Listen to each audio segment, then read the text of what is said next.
Good morning. Good My morning. name is Sarah, and I work with the Living Archives Project, where we are collecting stories of how COVID-19 impacted various communities in Mecklenburg County. Today is October 27th, 2022, and this week there are 122 cases of COVID-19 in the Charlotte-Mecklenburg County, I see your face, which shows a 30% decrease over the last 2 weeks. So therefore, for the comfort of each of us, each subject, we are not wearing masks today. So will you introduce yourself? Yeah. Hi, my name is Nelle Sumerall. I prefer to go by Nell. I am a security guard here at Imaginon. I identify as a Black female, and I'm 25 years old. That's awesome. That's Okay. How long have you lived in Charlotte now? I've spent over half my life in Charlotte. I think it's been about 13 years. Wow, it's a long time. Yeah. And where did you move from? Memphis, Tennessee. Memphis, Tennessee. Yeah. Oh yeah, that's awesome. And so you've been here for like 13 years, so you've seen a lot of transition, huh? Yeah, it was not like this when we first moved here, not at all. It wasn't as city-esque as it is now. Yeah. So, what is one thing that you love about Charlotte? I do like the city atmosphere. We live, when we first moved here, we lived in the suburbs, and now we live just outside of Charlotte in like a small little town. We never lived directly in the city. That's okay. But I do like the city atmosphere of it. I've always found that to be endearing. So that's probably going to be my favorite part. Yeah, that's awesome. How long have you been working at Imaginon? I started here in July, I believe, is when I was first placed here. So not too long, actually. Yeah, and how do you like the transition so far? I love it here. It's very quiet. It's a lot less to deal with than the other sites that I've been at. Okay. And oh my goodness, the kids are so adorable. So it's really cool. It's an easy transition. Yeah. So I like it. That's awesome. Have you been a security guard for a long time? I first got this job March of last year, I believe. So a little bit of experience, but still kind of fresh. Yeah. What branches did you work at before? This is the only company that I've worked with. Okay, company. Yeah. With professional security services, but I have been at a lot of our different sites. Okay. So I've done recycling centers. I've done a lot of other libraries. I've done government buildings.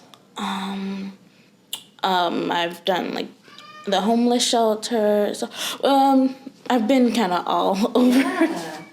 Tell me, what is it like to be a security guard? Well, with this company, it's not as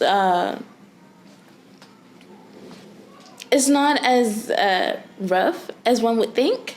Our company, we don't take on very like high risk sites, which I appreciate. Yeah. So it's really just, you do your patrols of the site. Every now and then you will have someone that you'll have to confront, an issue that you'll have to deal with. Those are very few and far in between. And especially here, it's the children's libraries, it's not a whole lot that we have to deal with. Yeah. So it's kind of calming, actually. Like, I like my job. Yeah. So it doesn't give me stress. It's not too much pressure.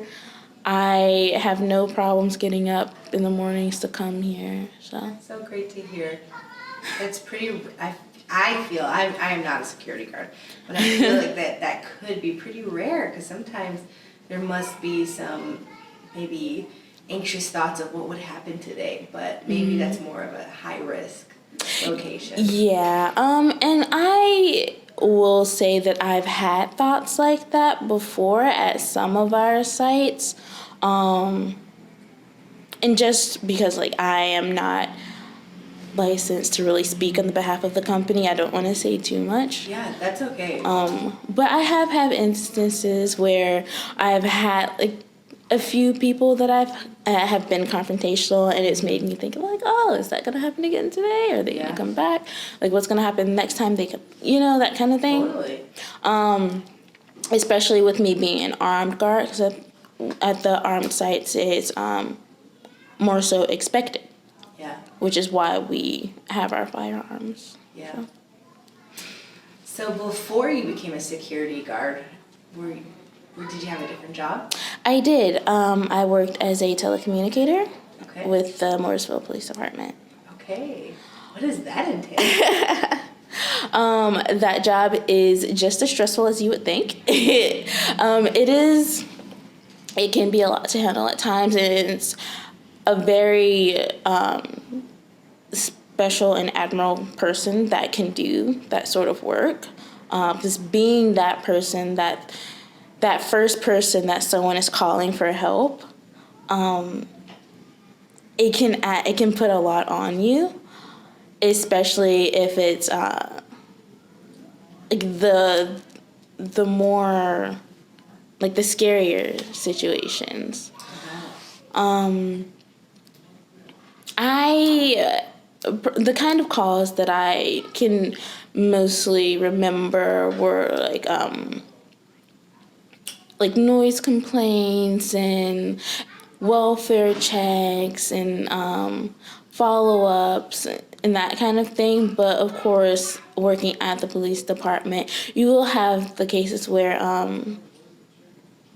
the people who call for domestic violence, or the people who call to report like a missing child, and that kind of thing. And like it's heavy, which is why I couldn't do it for very long. It started to make me physically ill, the stress from it, which is why I had to leave. Yeah. So, were you doing that job kind of during the height of the pandemic? I started working there. We moved to Morrisville in 2020, I believe.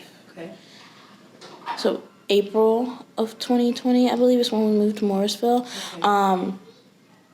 And we moved there specifically because I got the job. So I worked there during the heavy season. Yeah, that is. I mean, technically the lockdown happened in March of 2020. So that's just a month before you started that job. So I can imagine. It was. Yeah. Yeah. I bet.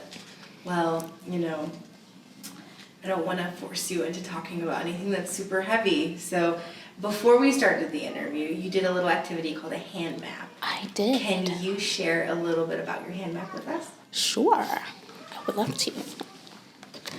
So, this is my hand map. It's so beautiful and artistic. I love it. Why, thank you.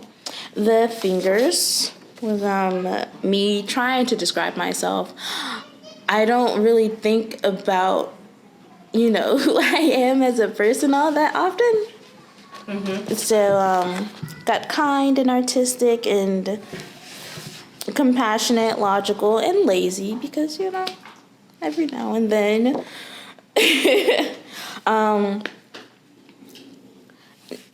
Should I go into detail about whatever you want. It's up to you. Okay.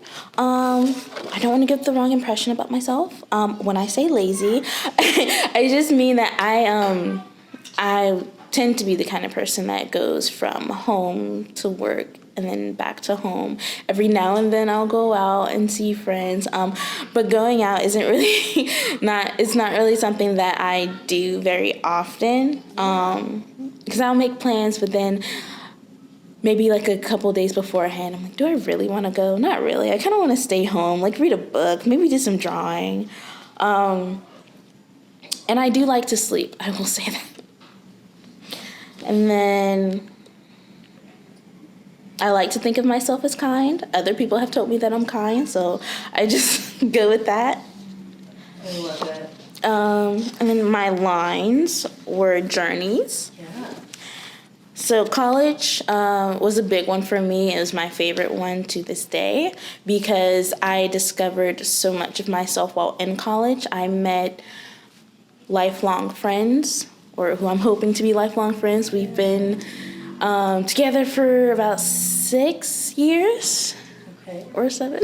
Don't tell them I can't remember. Yeah.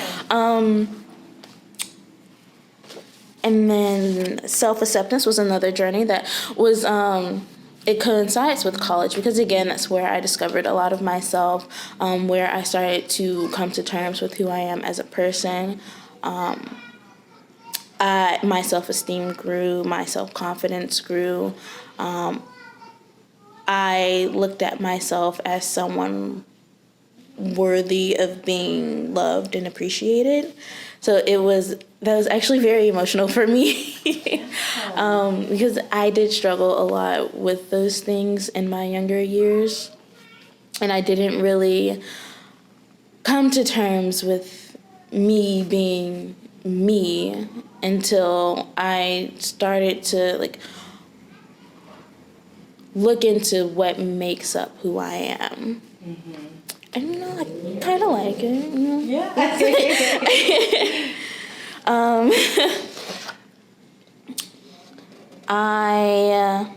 So the things that I gained during the pandemic was my security job, because I did start this in 2022. This is 23, yeah, yes? 22. We're in 22. We're in 22. Goodness. I started in 21. Okay. So I did gain that. But I also did gain experience from working as a telecommunicator during the restrictive hours. Yeah. And while it didn't work out for me, it did give me a lot of knowledge that I'm glad I received. Mm-hmm. And I also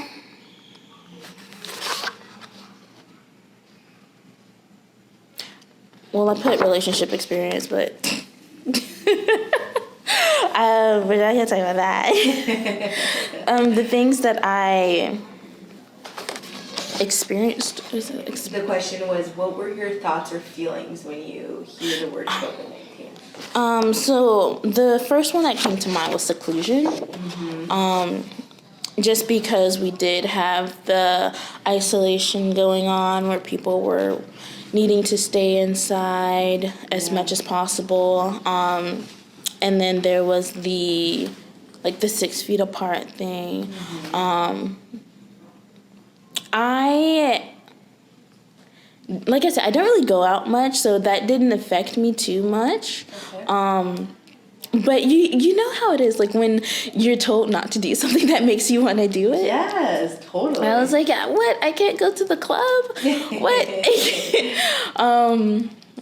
And I did have a couple of scares where I was around someone who was positive. Okay. Or who tested positive, so I had to do my what's it called? COVID vaccine? No, well, I did get my vaccine, yes. Okay. But I had to separate myself from my family. You had to isolate yourself. Yes. Quarantine yourself. Quarantine, yes. My mind's not working right now. No, you're fine. I did have to quarantine for the couple scares that I did have, which really did suck for me because I can be a bit of a loner, but when I'm at home, I prefer to be around my family. Like, I'm the kind of person that goes in, I just drape myself over my mom, or I'm like barging into my sister's room, you know? Yeah. But I was like, I couldn't do that. And like, I couldn't call up my boyfriend and be like, hey, come down, or I'm gonna come to you. Like, it's a matter of like, do you really want to see them enough that you're willing to risk that? And it never was. So it's like staying in your room for 2 weeks by yourself. Yeah. Gets real old real quick. It does. I can imagine.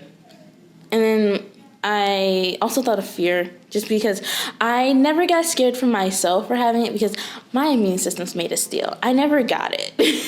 No way. I was in close quarters with the two people. I never got it, never even had symptoms. So I have all the confidence in the world in my immune system. Yeah. I eat oranges. But I didn't want to be a carrier and pass it along to someone that I really care about, or anyone in general. Yeah. Because the people that I'm usually in contact with, they seem to have very weak immune systems. Mm-hmm. Like, they get sick easily. Mm-hmm. So I was like, no, I can't do that. And it was always a fear of mine that they would somehow contract it. And then, because it's like, you don't really think about how serious it is until you or someone you know gets it. Totally. So, yeah, that's when the reality sets in, right? yeah. You mentioned at the beginning when we talked that you would define yourself as someone who has disabilities. If you feel comfortable, will you share about that? Yeah. I have 10% of my hearing. I think I'm like legally deaf in this ear. Okay. I can pick up high-pitched sounds very minusculely. I don't wear my hearing aid as much as I should, which is why a lot of people don't know that I have that hearing problem. And then I cannot see a thing without these. Okay. They're the first thing that I pick up in the morning, and they're the first things or the last things that I take off at night. Like you are very, very blurry right now. Yeah. Very blurry. Like, you're just a blob. I can't see this. I can't see a thing without my glasses. So I don't think I'm classified as legally blind. Okay. But it would not be safe for me to be out in public without them. Yeah. So. Is there a reason why you don't wear your hearing aid often, or you just forget it? No, because I've always seen it as though, like, I've survived this long without it. I can survive without it. Yeah. The only reason why I got it is because it was necessary for me to work at the police department. Okay. But in, like, everyday life, I don't really, like, I don't see my hearing loss as that much of a detriment. Okay. So I don't bother often. Like, every now and then I will pick it up in the morning and I'll put it on, and I do notice the difference. Mm-hmm. So it does help.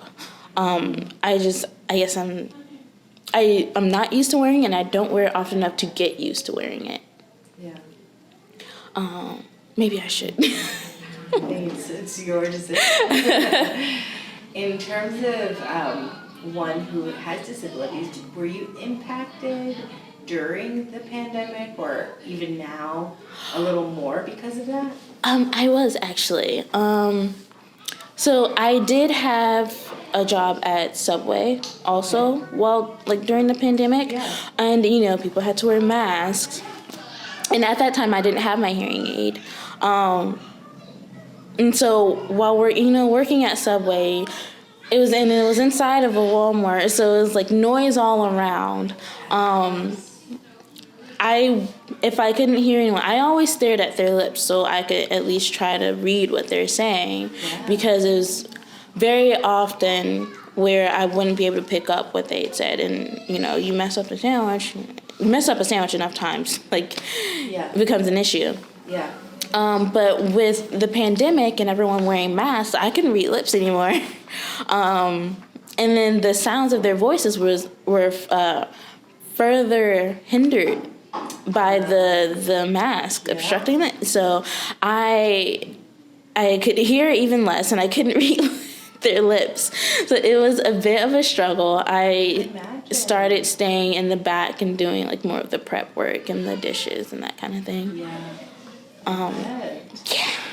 Your life can be so impacted by that. Yeah, and it's small stuff that you don't really think about. Until it happens, and you realize Yes. it's not very small at all. It's actually a big deal. It's a huge deal. Yeah.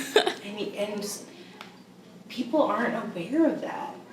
You know, people aren't aware of the fact that when your mouth is blocked by a mask, and if you're hard of hearing, that is a challenge. That is a huge challenge. So you are extremely brave and incredible. I just need to say that. Well, thank you. Yeah. Would there be any other challenges that you faced, you think, during the pandemic? There are none that really come to mind at the moment. All I really did was I left home, I went to work, left work, came home. Yeah. My lifestyle didn't change all that much except for, the few times where I was actually affected by it. Do you think that there are any long-lasting experiences in your life, any long-lasting consequences from the last 2 years?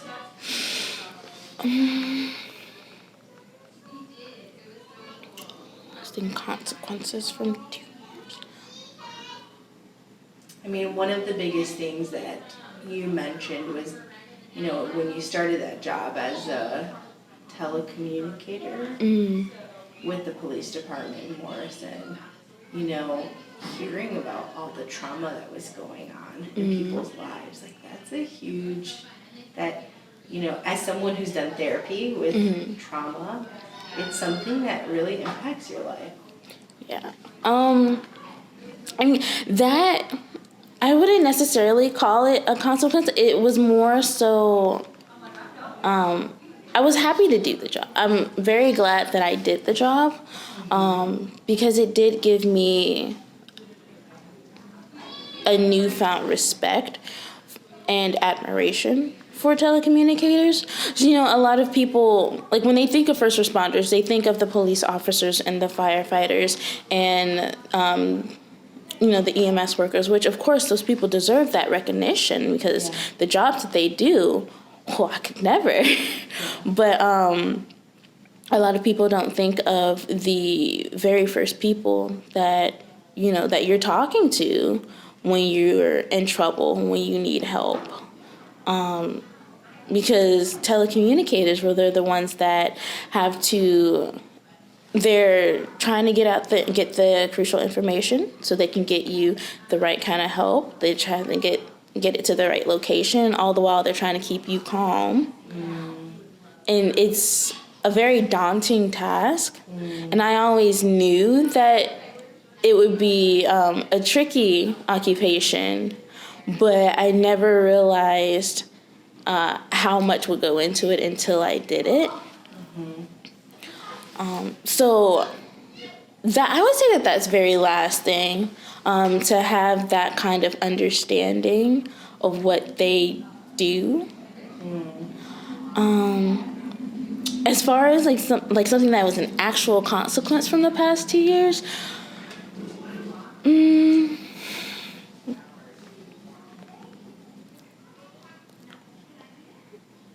I mean, I haven't. Or positive. Consequences aren't always. Yeah. I will say that I actually went out more in the past 2 years than I normally. Because usually when I go out, I have a very small group of friends, and I like it that way. And the only thing is that we're spread across the state, and so it wouldn't be too often where I would be able to go out and see them. And I think because of the pandemic, I wasn't traveling as much to see them. And so I started to feel a bit lonely. And I started to meet people in different ways on online apps, because that was really the only way that you could meet people. You couldn't just go out to the grocery store or the park and strike up a random conversation because, you clear your throat and people are like, get away. So I did make a few new friends by talking to them through like online apps and trying to communicate with them that way. And I don't know if there'll be lasting relationships, but there are people that I'm really glad I met. I still meet up with them from time to time. They're a lot of fun. And it's nice to branch out and have some friends that are a bit closer, you know. So it's not like me driving 2 hours every time I want to see someone. Mm-hmm. So that's good. And like even if the relationships with them don't last, I do value the time spent with them, and the fact that meeting up with them did make me like crawl out of my little cave and get out more. And I realized that I actually like going out. So that's awesome. You're becoming more bold. I am, and it's refreshing. Yeah, so. I bet. That's amazing. That's totally something you've gained. Huge. I guess one or two more questions that I have is, how has your experience over the last 2 shaped you as a person? I mean, you did talk a little bit about you becoming more bold and coming out of your shell. Is there anything else that kind of shaped you? Well, in the past 2 years, I did get into a relationship. And in doing so, I learned more about me. Like, obviously, I learned about him as well, but being with someone else in that regard taught me more about who I am as a person and the kind of things that I look for and want and expect out of life. And it did help my confidence grow a bit more. I was like, oh, he wants me? What? It was kind of daunting at first. Yeah. Because it wasn't something I was used to. But meeting that person that is like, oh, you know, you're beautiful, and I like spending time with you, and that kind of thing. Like, it makes you look at yourself and say, like, well, how do you find me beautiful? And what about me lets you enjoy spending time with me? And then you start to see those qualities in yourself, and you start to love yourself a bit more.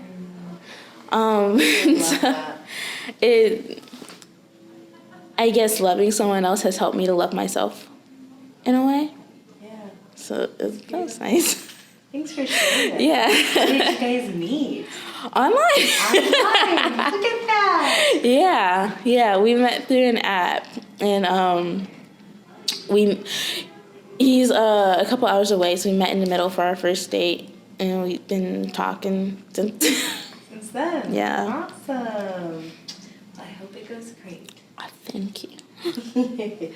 Okay, Mel, and then one more question for you is, do you have any additional stories or experiences from the last 2-3 years that you would like to share with us? Additional stories.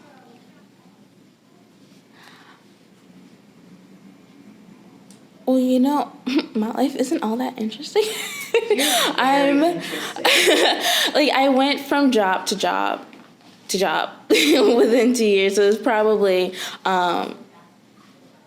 I changed jobs the most in the past 2 years, which is funny considering that's when you would expect people to not be doing that. I moved within those years. I brokered new relationships within those years. I learned a lot. I gained a lot more self-expression and a lot more self-acceptance, like even more so than I was starting to have while in college, which is really, really nice. Because it's like I didn't realize how much I still had to love of myself until I was starting to do so. Yeah. But as far as, like, I don't really think that there's much more past that. I mean, you guys pretty much know all about me now. Well, we love it, and we're so thankful for you just being willing to share your story. It was amazing to hear. Of course, I am About you and very glad and honored that you asked me to do this. This was fun. thanks, Nell.